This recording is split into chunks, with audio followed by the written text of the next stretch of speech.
Hello friends, मैं गौरव और रात गई बात गई, लेकिन एक बात आज तक नहीं गई कि इंडिया और पाकिस्तान में सबसे महान देश कौन सा है। मान लो कल को अगर, और ऐसा होना नहीं चाहिए, लेकिन पाकिस्तान और इंडिया के बीच में एक घमासान सा युद्ध छिड़ता है, तो कौन सा देश जीतेगा? किस देश के पास ज्यादा ताकत और मनोबल है? किस देश की टेक्नोलॉजी सबसे अव्वल है और किस देश की मिलिट्री सबसे पावरफुल है? किस देश में रहना सबसे बेहतर है? और इग्नोर करता है पाकिस्तान। पर हम, मेरे इंडियन और पाकिस्तानी सब्सक्राइबर्स, हम इस बात को बिल्कुल भी इग्नोर नहीं करेंगे। दोनों देशों के लोग एड़ी चोटी एक करके अपने देश का झंडा ऊंचा करने में लगे हुए हैं, कोई कसरत नहीं छोड़ रहे। और इंडिया और पाकिस्तान के बीच में कंपटीशन इतना बढ़ चुका है कि उसके खत्म होने का कोई नामो निशान ही नहीं दिखाई दे रहा है। आपको दिख रहा है क्या? और हमारा ये पड़ोसी देश पाकिस्तान हमारा एक तरीके से सौतेला भाई है, और भाई भाई के बीच इसी कंपटीशन में 1947 में दोनों का बंटवारा भी कर दिया। 14 अगस्त 1947 में इंडिया का एक भाग जाके पाकिस्तान बन गया, और अब देखना यह है कि कौन सा सौतेला भाई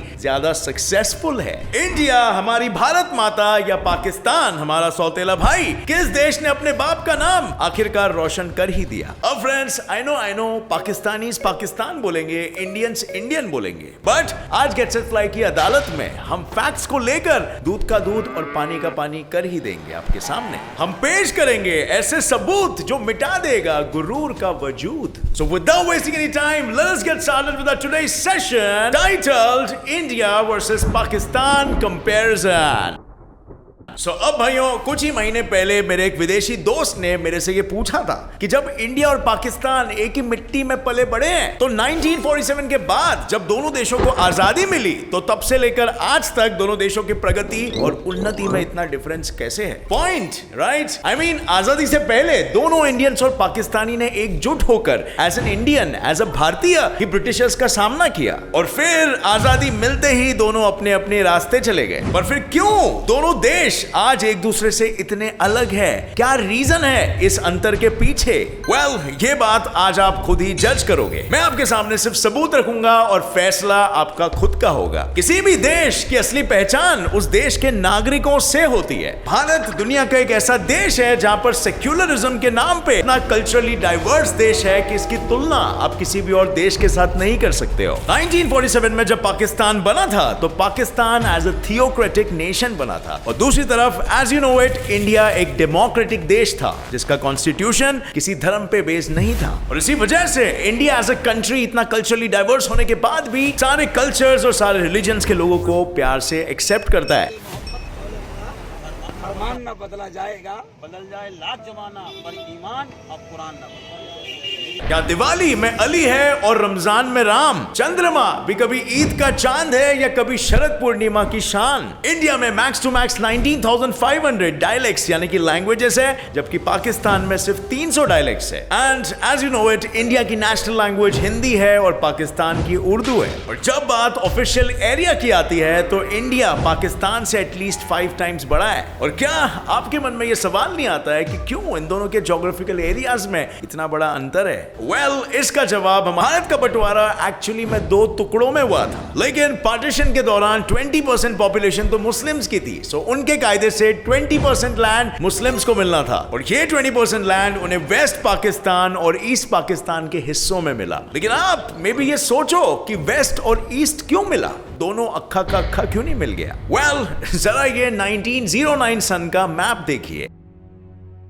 dark red areas Hindu dominated regions को बताती है, और वहीं एकदम light red areas Muslim dominated regions को बताती है। और क्या इस मैप को देखकर आपको कुछ याद आता है? वेस्ट साइड वाला रीजन और कोई नहीं बल्कि पाकिस्तान है, और राइट साइड वाला रीजन अपना बांग्लादेश है। रीजन का बंटवारा उसी रीजन के पॉपुलेशन को मद्देनजर रखते हुए हुआ था। जहां सबसे ज्यादा मुस्लिम थे, उसी रीजन को पाकिस्तान का नाम दे दिया गया, as you can guess it, जिससे कि वो रीजन के लोगों को अपनी घर छोड़ के जाने की नौबत ना आ सके। पर जब बंटवारा हुआ था तो 50% मुस्लिम्स ने तो इंडिया में ही रहने का फैसला कर दिया था और पाकिस्तान में से जितने भी हिंदूस थे उन्हें इंडिया भेज दिया गया। सो देखा जाए तो इस पार्टीशन से उनको ज्यादा घाटा नहीं हुआ बल्कि एक तरीके से एडवांटेज मिला। वहां के लोगों की जरूरत से उन्हें ज्यादा ही मिला और मेरे पर्सनल हम्बल ओपिनियन में दोनों देशों के लोग उठानी पड़ी थी। लोगों के घर उजड़ गए थे और वहीं रायट से तो इंडिपेंडेंस की शुरुआत हुई। अब पार्टीशन के बाद दोनों देश अपनी अपनी आइडियोलॉजीज यानी विचारधाराओं के बल पे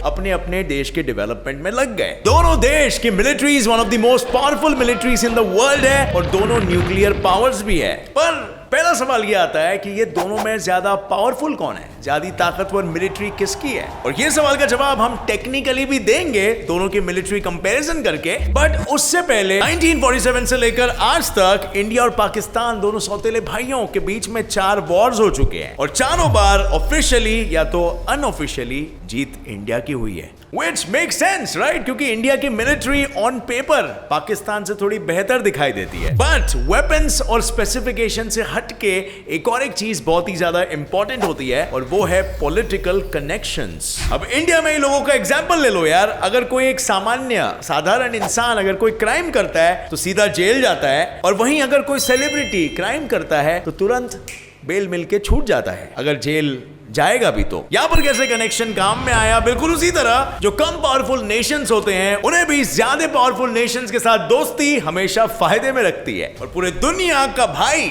यानी सबसे पावरफुल कंट्री कौन है? USA, right? जिसके हाथ में यूएसए का हाथ हो समझो पूरी संसार उसके साथ हो। लेकिन अर्ली 2000s में यूएसए और पाकिस्तान की नई नई दोस्ती ने इंडिया को एक तरीके से आइसोलेट कर दिया था और यह आइसोलेशन एक तरीके से इंडिया को बहुत भारी पड़ रहा था क्योंकि यूएसए कभी खाली हाथ नहीं आता है, उसके साथ दुनिया का विनाश बहुत नजदीक है। लेकिन पाकिस्तान और यूएसए के बीच में यह दोस्ती ज्यादा दिन तक नहीं टिकी क्योंकि यूएसए की इंटेलिजेंस एजेंसी ने कुछ ही दिनों में यह समझ लिया कि पाकिस्तान कुछ तो छुपा रहा है। पाकिस्तान के कुछ ऑफिशियल्स दरअसल यूएसए के पीठ पीछे तालिबान फोर्सेस को अफगानिस्तान में न केवल सिर्फ शेल्टर दे रहे थे पर साथ ही साथ उन्हें अमेरिकन स्ट्राइक से भी बचा रहे थे उन्हें इंफॉर्मेशन देके। मतलब एक तरह से उन ऑफिशियल्स की क्या डेयरिंग थी, वो भी अमेरिका के सामने। और इसी वजह से अमेरिका ने अपने सारे रिश्ते नाते तोड़कर पाकिस्तान से रूट कर वो इंडिया की ओर मुड़ा और एक तरह से अपने पड़ोसी और मेहमान की फेल्ड पार्टनरशिप इंडिया के लिए एक बड़ी एडवांटेज बन गई। और इस तरह दुनिया की सबसे पावरफुल डेमोक्रेसी और दुनिया की सबसे बड़ी डेमोक्रेसी एक साथ एकजुट हो गई। सो इससे हमें यह पता चलता है कि यूएसए भाई आज इंडिया के साथ है। लेकिन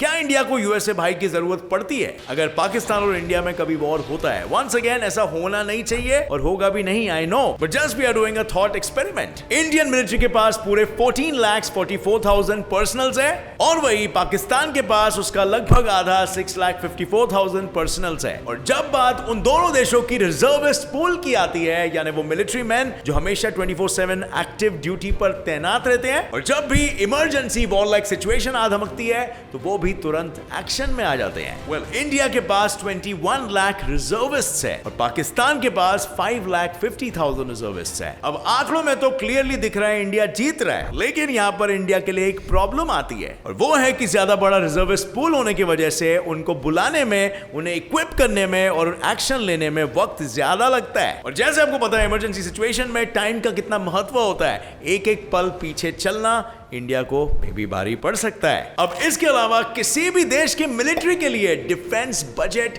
एक बहुत ही इंपॉर्टेंट हिस्सा होता है जो कंट्री की मिलिट्री पावर को आगे पुश करने में योगदान देती है। और इंडिया का डिफेंस बजट पाकिस्तान से एटलीस्ट 6 टाइम्स ज्यादा है। जहां इंडिया का डिफेंस बजट है लगभग $61 बिलियन यानी 61,000 करोड़ रुपीस, वहीं पाकिस्तान का डिफेंस बजट है सिर्फ $11 बिलियन यानी 1,100 करोड़ रुपीस। और इस बजट डिफरेंस की वजह से इंडियन मिलिट्री ज्यादा मॉडर्नाइज्ड मिलिट्री इक्विपमेंट को खरीद पाती है as compare to Pakistani military. In fact आसमान में भी इंडियन एयरफोर्स को पाकिस्तानी एयरफोर्स से ज्यादा एडवांटेज है क्योंकि इंडिया के पास 2,123 एयरक्राफ्ट है और वहीं पर पाकिस्तान के पास 1,372 एयरक्राफ्ट है। पर इंडिया को सबसे पावरफुल उसकी Russian fighter fleet Sukhoi Su-30 S-260 बनाती है और ये इसीलिए क्योंकि पाकिस्तान के most of the F-16s Chinese made है और वो काफी आउटडेटेड भी हो गए हैं। और चाइनीज माल को अगर आप कंपेयर करोगे रशियन माल के साथ, आई डोंट थिंक सो ज्यादा एक्सप्लेनेशन की जरूरत है कौन सा माल बेहतर होगा। और इसके अलावा इंडियन नेवी और पाकिस्तान नेवी के कंपैरिजन में भी इंडियन नेवी की स्ट्रेंथ